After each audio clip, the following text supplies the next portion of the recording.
I'm a 32-year-old guy, and this is a story about how a family cabin has thrown my entire life into chaos. It's the kind of drama I used to scroll past on Reddit, never thinking something like this could happen to me. Spoiler, it can. So let me start with the cabin. My grandparents built it in the 1960s, nestled in the woods near a lake that looks like it belongs on a postcard. It's not fancy, think creaky wooden floors, mismatched furniture, and a kitchen straight out of a vintage catalog, but it's ours. Every summer growing up, my family would cram in there, me, my siblings, my cousins, aunts, uncles, you name it. It was chaotic, loud, and full of good memories. When my grandparents passed away, they left the cabin to their grandchildren, split evenly among me, my cousin Sean, and my two younger siblings. The arrangement seemed straightforward at the time. We'd all own it, keep it in the family, and continue making memories. But life's never that simple, is it? Fast forward to now.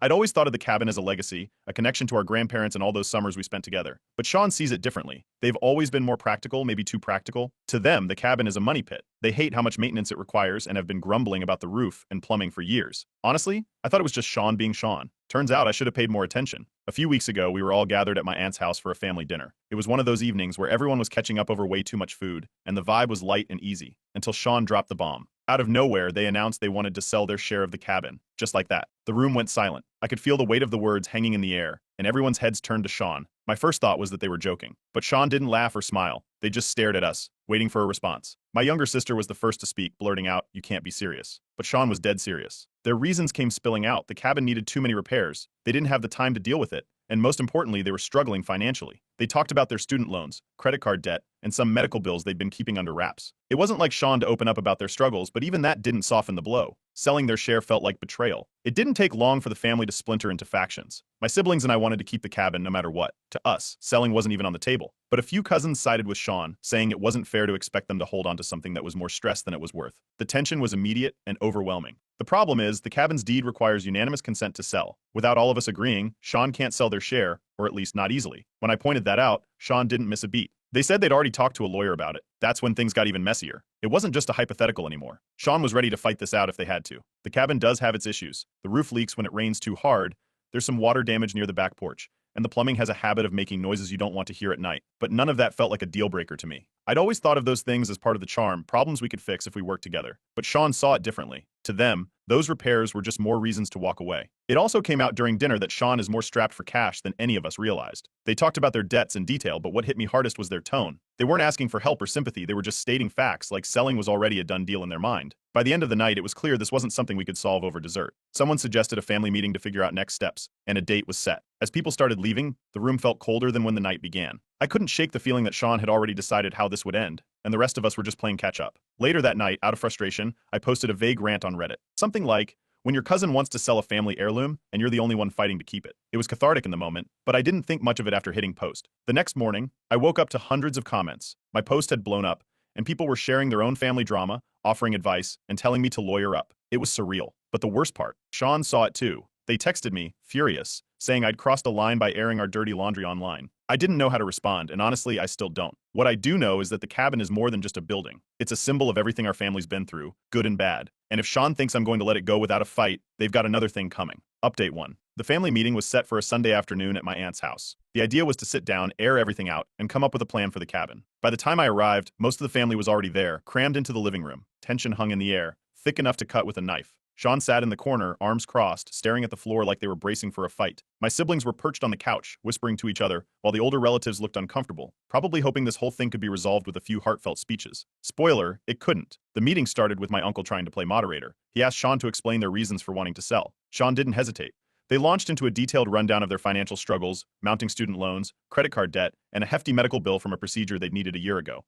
They explained how they'd been scraping by and how keeping the cabin just wasn't feasible for them anymore. That's when things got heated. One of my cousins cut in, questioning why Sean hadn't brought this up earlier if they'd been struggling so much. Sean fired back, saying they didn't owe anyone an explanation about their finances. Voices started rising, and before long, half the room was talking over each other. In the middle of the chaos, Sean made what they called a compromise proposal. They offered to sell their share of the cabin to anyone in the family at a reduced price. For a moment, it seemed like a decent solution. But when Sean named the price, you could almost hear the collective intake of breath. It wasn't cheap, even with the so-called discount. Nobody immediately stepped up, which clearly frustrated Sean. They leaned back in their chair, muttering something about how they'd expected this. That's when one of the older relatives chimed in, trying to appeal to Sean's emotions. They started talking about the cabin's history, sharing stories about how our grandparents had built it with their own hands and how much it had meant to them. It was a heartfelt plea, but Sean didn't budge. Instead, they doubled down, reminding everyone they'd already consulted a lawyer and were fully prepared to force a sale if it came to that. The room practically exploded. My siblings started arguing with Sean about how selfish they were being, while a few cousins tried to play peacemakers. It was like watching a reality TV show, except I was part of it. At some point, I spoke up. I told Sean I'd be willing to buy their share, but I'd need time to get a loan. Sean didn't look impressed. They demanded a timeline, saying they weren't going to wait around forever. 60 days, that's what they offered. I could feel my siblings' eyes on me, their silent way of saying, "Are you sure about this?" Then someone brought up a rumor that Sean had already been talking to a third-party buyer. Sean didn't deny it. They just shrugged, saying they had to explore all their options. That sent another wave of murmurs through the room. The idea that the cabin could end up in the hands of a stranger was enough to make everyone uneasy. To make matters worse, one of the cousins admitted Sean had been hinting for months about wanting to sell but claimed nobody had taken them seriously. That set off another round of finger-pointing, with people accusing each other of ignoring the signs and letting things get this far. At some point, the family lawyer, yes, we had a lawyer there, tried to explain how the unanimous consent rule worked. They confirmed that Sean couldn't sell their share without everyone's agreement, but they also pointed out that a court could override this if Sean pursued legal action. It wasn't exactly comforting news. Just when I thought things couldn't get any worse, someone mentioned Reddit. Apparently, someone in the family had anonymously posted about the cabin drama, and it had started making the rounds online. People were speculating about our family, piecing together details from the post. It was embarrassing, to say the least, and Sean was furious. They accused me, but I denied it. Honestly, I wasn't even sure who to believe at that point. Towards the end of the meeting, a distant relative, someone I hadn't seen in years, made a surprising offer. They said they'd be willing to help finance the buyout. But there was a catch. They wanted co-ownership of the cabin. That didn't sit well with most people, especially my siblings, who felt like it was just trading one problem for another. Sean wasn't impressed either. They stood up, announced they were giving us 1 week to come up with a solid plan, and left the room. The rest of us sat there in stunned silence for a moment before the argument started up again. By the time I left, the meeting felt like a complete disaster. No resolution, just more anger and confusion. Now, we've got less than a week to figure this out, and honestly, I have no idea what's going to happen next. Update 2. After the chaotic family meeting, I realized I needed to know exactly what Sean could legally do. First thing Monday morning, I scheduled a meeting with a lawyer. The appointment was nerve-wracking, but I walked in armed with every document I had related to the cabin. The lawyer looked over the paperwork, nodded, and got straight to the point. Yes, Sean couldn't sell their share without unanimous consent, but they could petition the court for a forced sale of the entire cabin. Apparently, courts sometimes favor liquidating shared properties when the owners can't agree, especially if one party is financially struggling. It wasn't a guarantee, but the possibility was enough to make my stomach churn. To make matters worse, the lawyer confirmed a third-party buyer was already on the table. This wasn't just a rumor anymore. The buyer was a real estate developer known for snapping up properties in the area, bulldozing them, and building modern vacation homes. If Sean succeeded in forcing a sale, there was a good chance the cabin wouldn't just leave the family, it would be gone forever. That night, I stayed up drafting a letter to Sean. I figured a heartfelt, old-school letter might reach them in a way the shouting match at the family meeting hadn't. I wrote about our grandparents, the memories we'd made at the cabin, and what it would mean to lose it. I didn't send it right away, though. Something told me to hold off. 2 days later, an unexpected ally emerged. My aunt, who's usually more of an observer in family drama, called me out of the blue. She said she wanted to help mediate, believing Sean just needed to feel heard. I didn't have high hopes, but I agreed. Any chance of avoiding legal action was worth a shot. Unfortunately, Sean wasn't interested. They shot down the idea before we even had a chance to sit down. They reiterated what they'd said at the meeting. They were done with the cabin and just wanted out. Meanwhile, my siblings had started brainstorming ways to raise money. One of them suggested a crowdfunding campaign, pitching the idea to extended family and friends. It sounded promising, but we were still far from the amount we'd need to buy Sean out, let alone cover the mounting repair costs. Speaking of repairs, Mother Nature decided to throw us another curveball. A storm rolled through the area, and heavy rains caused more damage to the cabin's roof. The next time I visited, I found water pooling in the living room and a nasty mildew smell. It felt like the cabin itself was falling apart under the pressure of all this drama. As if things weren't bad enough, Sean's lawyer sent an email to all the cabin co-owners. The email outlined the steps for initiating a forced sale and emphasized Sean's willingness to pursue this route if we couldn't reach an agreement. It was formal, cold, and a wake-up call that this was heading toward a courtroom if we didn't act fast. The stress started to wear on me. I was juggling work, trying to figure out financing, and dealing with the constant tension in the family group chat. At one point, another cousin, one who'd stayed neutral until now, announced they agreed with Sean. They argued that the cabin was too much trouble and we should just let it go. That sparked another round of arguments in the group chat, with people picking sides all over again. In the midst of this chaos, something unexpected happened. My original Reddit post about the cabin drama continued gaining traction.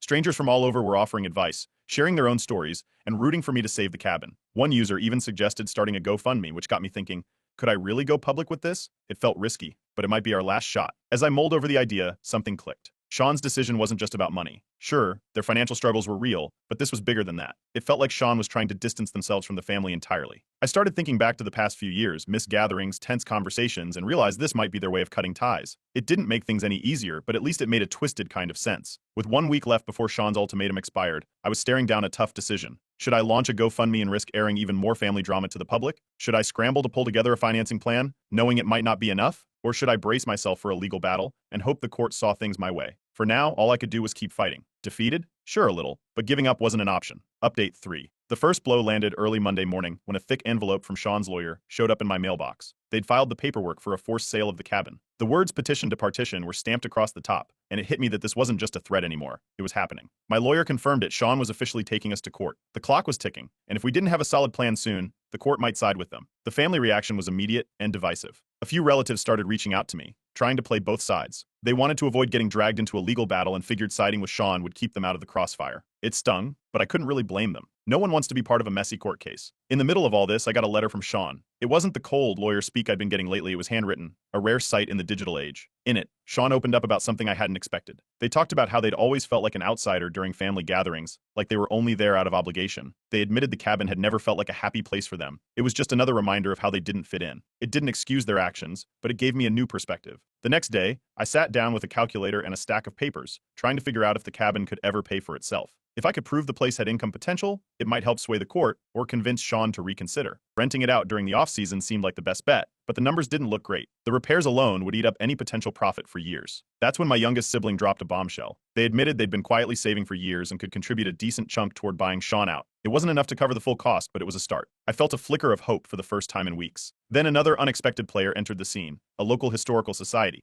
Apparently, someone had told them about the cabin's connection to our grandparents and its vintage 1960s design. They reached out to me with an offer to help preserve the property as a landmark. The catch? They'd want partial ownership, which wasn't ideal but felt better than losing the cabin to a developer. Just as I was starting to feel like we might have options, I uncovered a bombshell that changed everything. While reviewing old paperwork, I found a clause that showed Sean actually owned a larger share of the cabin than the rest of us. It was from a deal their parents had made with our grandparents years ago, long before any of us inherited the property. I felt blindsided. This wasn't just about money or family drama. Sean had been holding onto a trump card the whole time. I confronted Sean about it, and their response was silence. They stopped answering texts, calls, and emails altogether. It felt like they'd drawn a line in the sand, cutting themselves off from the family entirely. Out of frustration, I posted another update on Reddit. I kept it vague, but the internet did what it always does, went wild. The post went viral again, with hundreds of comments from strangers weighing in. People were offering advice, sharing their own family horror stories, and even sending me resources for legal aid. Then, out of nowhere, a Redditor slid into my DMs with an incredible offer. They'd loan me the money to help buy out Sean's share, interest-free. It was tempting, but also risky. I didn't even know this person. Amid all this chaos, I couldn't shake the feeling that the cabin drama was just a symptom of something deeper. Sean's letter kept replaying in my mind. Maybe this wasn't just about the cabin at all. Maybe it was about years of unresolved family tension that had finally boiled over. With time running out, I started pulling together a detailed buyout plan.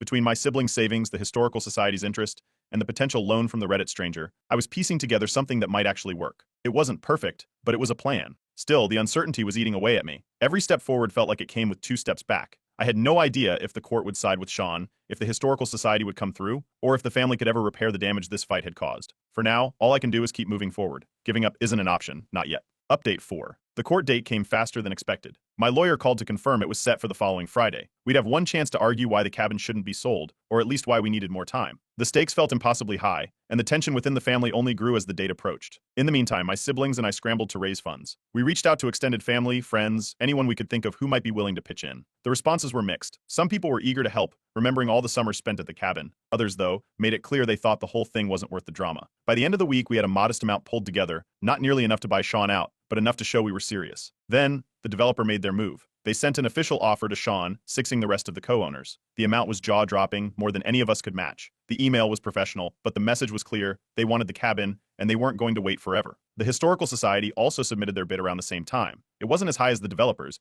but it came with a detailed plan to preserve the cabin as a historical landmark. They even outlined ways to involve the family in its upkeep. At first, it seemed like a glimmer of hope, but then Sean responded, agreeing to consider the society's bid if they upped their price significantly. It was a steep demand, and the society made it clear they weren't sure they could meet it. That's when the extended family finally started to rally. People who had stayed quiet during the earlier drama began stepping up, saying they didn't want the cabin to fall into the hands of a developer. Cousins, aunts, and even some family friends offered their support, adding to the fund we'd been building. It was far from enough, but the momentum felt promising. Then, another twist. Sean revealed during a family group call that they'd prefer to sell to the developer, citing faster payment terms and fewer complications. They argued that the developer's cash offer was guaranteed, while the Historical Society's bid would require lengthy negotiations. It was a gut punch, and the room fell silent as Sean laid out their reasoning. When Friday finally arrived, we all gathered at the courthouse. The developer's lawyer was there, as was a representative from the Historical Society. The hearing began with Sean's lawyer arguing that a forced sale was the only viable option. They painted the cabin as a financial liability and emphasized the family's inability to come to an agreement. Our lawyer countered by asking the judge to delay the sale, arguing that we were actively working to secure funds and had serious offers from both the Historical Society and individual family members. The back and forth went on for over an hour, and the tension in the room was palpable. During a recess, things boiled over. Sean and I ended up in the hallway, and for the first time, everything spilled out. Years of resentment, frustration, and misunderstandings erupted in a heated argument. People passing by gave us wide berths, and it took a court officer stepping in to calm us down. The developer threw another curveball just before the hearing resumed. They offered to lease back a portion of the property to the family if we sold, framing it as a win-win solution. It sounded tempting, but the fine print made it clear the lease terms wouldn't give us much actual access. It felt like a bait and switch, designed to divide us further. By the end of the day, the judge gave us 2 weeks to finalize a plan. It wasn't much, but it was a lifeline. With the deadline looming, my siblings, the Historical Society, and I pooled every resource we had. The society managed to secure additional funding, and one of my siblings offered to liquidate part of their savings to cover the remaining gap. It wasn't a perfect plan, but it was our best shot. When we presented the final offer to Sean, I half expected them to reject it outright. But to everyone's shock, they accepted. They cited the outpouring of support from the family and the Historical Society's preservation plan as reasons for their decision. It didn't feel like a victory, not really, but it was enough to keep the cabin in the family. The relief was immediate but bittersweet. The cabin was safe, but the relationships within the family felt fractured beyond repair. As we left the courthouse, I couldn't help but wonder if saving the cabin had been worth the cost. Time will tell, I guess. For now, it's back to repairs, planning, and figuring out what comes next. Update 5. After securing the cabin, I thought the drama was finally behind us. I was wrong. The fallout from the ordeal lingered like a bad storm that just wouldn't clear. Sean, still bitter about how everything unfolded, refused to attend family gatherings. Any attempt to reach out was met with short, clipped responses or outright silence. It was clear they weren't ready to move on, and honestly, neither was anyone else. Meanwhile, my siblings and I threw ourselves into repairing the cabin. The roof was the first priority, given the water damage from the recent storms. We hired a contractor to patch it up, but that uncovered another problem: mold in the attic. Fixing it wasn't optional, and the costs began piling up faster than we could keep track. We burned through what was left of our emergency fund in weeks, leaving us scrambling to cover the rest. My finances took a serious hit. Between the repairs and my regular expenses, I was stretched to my limit. I even considered picking up a second job or renting out the cabin year-round to stay afloat. Renting seemed like the better option, but the cabin wasn't exactly in shape to attract vacationers yet. That's when the Historical Society stepped back in. They offered a small grant to help with the restoration, which was a lifeline, but their funding came with strings attached. Any modifications to the cabin now had to align with their preservation guidelines. That meant no modernizing the kitchen or adding extra insulation, unless it matched the 1960s aesthetic. It wasn't ideal, but we needed the help. Out of nowhere, Sean reached out. They emailed me, saying they regretted how everything had gone down. They mentioned they'd been reflecting on things and offered to help with minor repairs. It was the first olive branch they'd extended since this whole mess began. I didn't know what to make of it, but I forwarded the message to my siblings. One of them suggested that if Sean was willing to help, maybe it was time to try family therapy. At first, I balked at the idea. Therapy felt like a step too far. But the more I thought about it, the more it seemed like the only way to address the lingering resentment. Sean agreed, and we set up a session with a family therapist. The first session was tense. Sean came out swinging, accusing me of weaponizing emotions during the legal battle. They brought up my posts saying I'd turned their personal struggles into public drama. I pushed back, arguing that their actions had nearly destroyed our grandparents' legacy.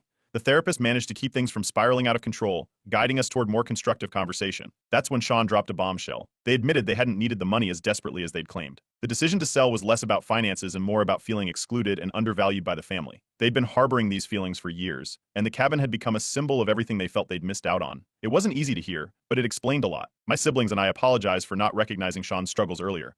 We'd been so focused on the cabin that we hadn't noticed the deeper issues. Sean also admitted they'd handled things poorly, letting their resentment fester until it exploded. To prevent another disaster like this, we decided to turn the cabin into a formal business. We created an LLC, with each of us holding shares based on our contributions. The Historical Society's grant and their preservation oversight became part of the plan. The hope was that by sharing responsibilities and profits, we'd avoid future conflicts. Over time, Sean started visiting the cabin again, though they were distant at first. They'd come by to help with repairs or sit in on planning meetings, but they always left quickly. Still, it was a start. Word about the cabin's drama had spread around town, and locals who'd heard bits and pieces of the story started showing up to lend a hand. A retired carpenter offered to help rebuild the porch for free, and a neighbor donated leftover paint from their own renovation. The community support was overwhelming and gave us the push we needed to finish the repairs. Meanwhile, my viral posts caught the attention of a local news outlet. They ran a feature on the cabin, framing it as a story about family history and the challenges of preserving old properties. The article brought mixed reactions. Some praised us for saving the cabin, while others accused us of airing private family drama for attention. I ignored the criticism. At the end of the day, the cabin was still standing, and that was what mattered. Sean surprised everyone by volunteering to manage the cabin's social media and rental listings. They said it was a way to contribute without getting too involved in the day-to-day operations. It felt like a genuine attempt to reconnect, and the rest of us welcomed the help. After months of hard work, the cabin was finally restored. The roof was solid, the mold was gone, and the Historical Society's preservation guidelines gave it a charm that blended the old with the new. We even hosted a small community event to thank everyone who had pitched in. The real test came during our first family gathering at the cabin in over 2 years. The mood was cautious but hopeful. People kept their conversations light, avoiding anything that might reignite old tensions. By the end of the day, there were actual smiles and laughter, a far cry from the shouting matches of the past year. As the evening wound down, Sean pulled me aside. They said they were considering moving to the area permanently. It wasn't about the cabin, they clarified it was about reconnecting with their roots and starting fresh. I didn't know what to say, but it felt like a step in the right direction. Saving the cabin had been a battle, but the real challenge was rebuilding the relationships it had almost destroyed. The scars were still there, and I wasn't sure if things would ever fully heal. But for now, the cabin was back in the family, and we were taking small steps towards something better. That was enough. What